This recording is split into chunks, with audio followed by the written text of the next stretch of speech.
WhatsApp guys welcome back to our YouTube channel once again. तो भाई आज हम एक स्टॉक के बारे में बात कर रहे हैं जो कि एक स्मॉल कैप स्टॉक है और आपके पोर्टफोलियो में ज़रूर होना चाहिए। मैं ये रिकमेंडेशन नहीं दे रहा हूँ, पर मुझे लगता है कि ये बहुत ही बढ़िया कंपनी है।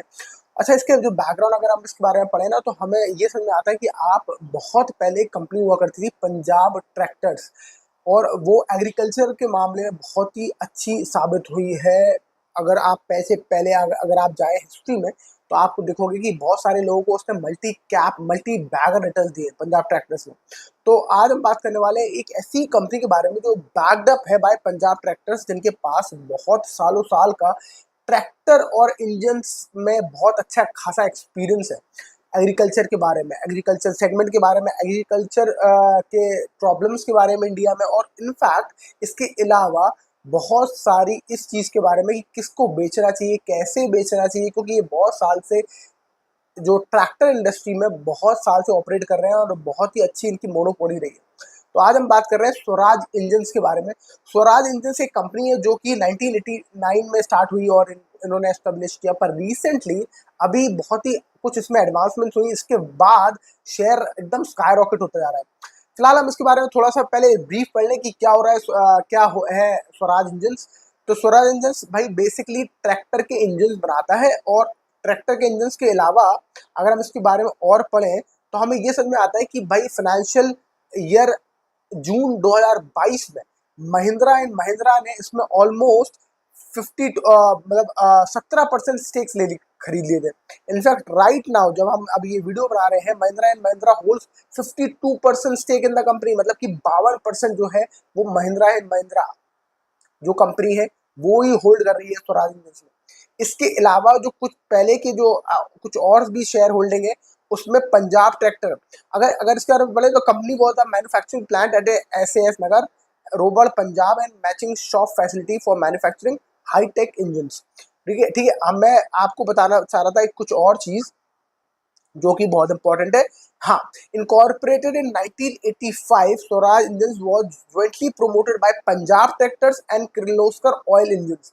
अब पंजाब ट्रैक्टर वही कंपनी है जिसने अपने सबसे मतलब इनिशियल डेज में अगर देखा जाए तो 1980s 90s में इन्होंने पंजाब ट्रैक्टर का एक शेयर आता था, लिस्टेड था, और वो दबा के भागा था। तो एक विजय कीडिया नामक जो शेयर होल्डर वो है, क्या कहते हैं, शेयर इन्वेस्टर है, उनको काफ़ी तगड़े रिटर्न दिए थे। तो पंजाब ट्रैक्टर्स तब से इसकी लेजेसी मेंटेन कर रहा है अपना मोनोपोली ट्रैक्टर इंडस्ट्री में।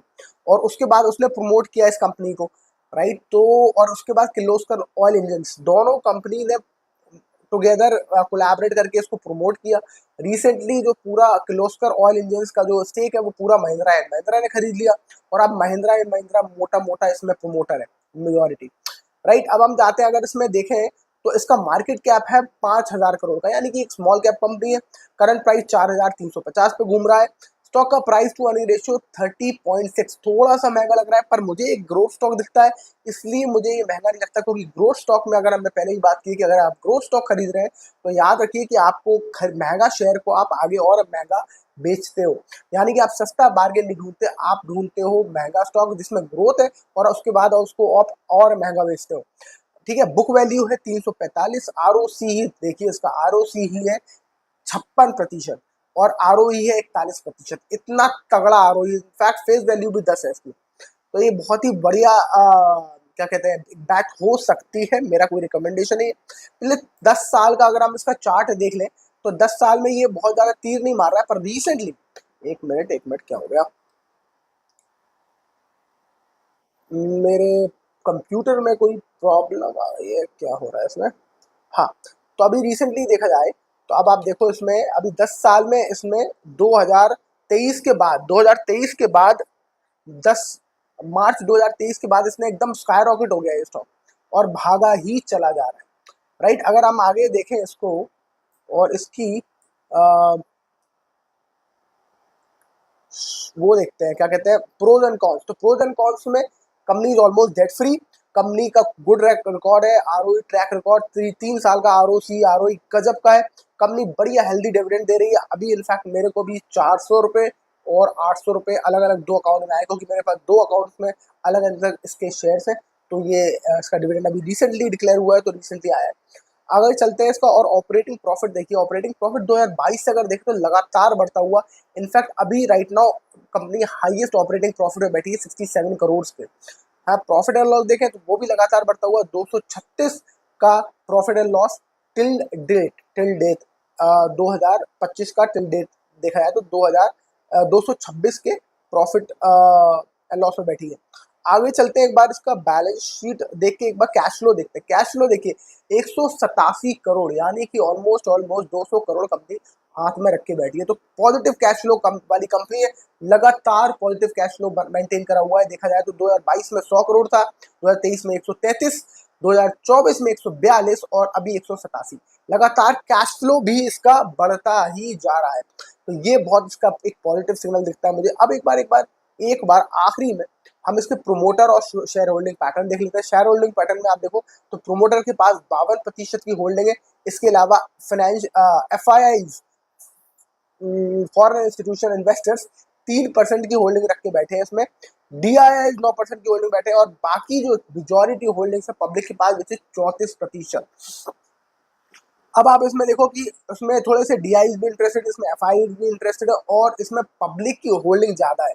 बट आप अगर देखो तो इसमें इनफैक्ट पब्लिक की होल्डिंग ज़्यादा होने के बावजूद मुझे ये ग्रोथ स्टॉक लगता है। मुझे लगता है कि लगातार पॉजिटिव कैश फ्लो है, मुझे लगता है लगातार ऑपरेटिंग प्रॉफिट बढ़ रहा है, लगातार इसके जो कंसिस्टेंट जो इसकी सेल्स है वो बढ़ रही है, लगातार प्रॉफिट एंड लॉस बढ़ रहा है। तो एक कंपनी ग्रोथ ट्रांजेक्टरी में और लगातार ऊपर भाग रही है, तो मुझे एक बहुत ही अच्छा ग्रोथ स्टॉक लगता है।